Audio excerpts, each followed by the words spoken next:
Chicken మా mummy చేసింది. Dosa comment చేయండి. నాకు దోశ ఇష్టం.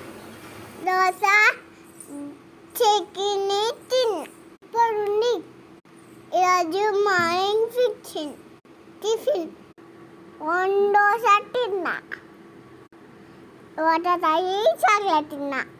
Good morning friend. Subscribe like by. నేను ఎట్లా తిన్నా? గుడ్ గర్ల్ తిన్నా. నా వాయిస్ ఎక్కడుంది? బాగుందా? చేయండి. బాయ్. I will